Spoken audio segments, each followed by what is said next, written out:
মাছটা ফ্রাই করা হয়ে গেছে, চিংড়ি মাছটা।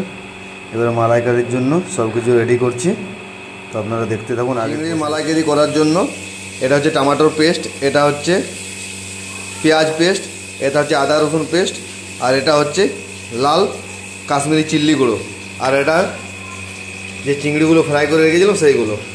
হলদি পাউডার আগে দিয়ে দিলাম,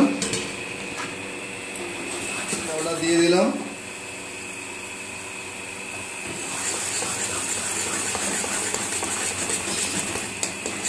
মশলাটা ভালো করে সব মিক্স করে ভালো করে কষে নিচ্ছি মশলাটা। আপনারা দেখছেন এখনও মশলাটা কিন্তু কষা হয়নি, কষা হয়ে গেলে তেল ছেড়ে দেবে এটার থেকে।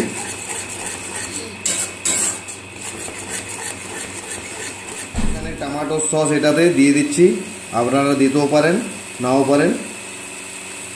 হালকা একটু টমেটো কেচাপ। মশলাটা ভাজা হয়ে গেছে, এবার জল ঢেলে দিচ্ছি। কোকোনাট মিল্ক যদি হতো তাহলে আরও ভালো হতো, কোকোনাট মিল্ক এখানে নেই, ঠিক আছে।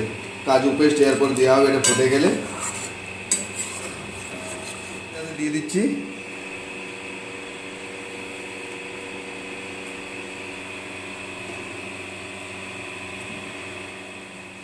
মালাইকারিতে কাজু পেস্টটা দিয়ে দিচ্ছি।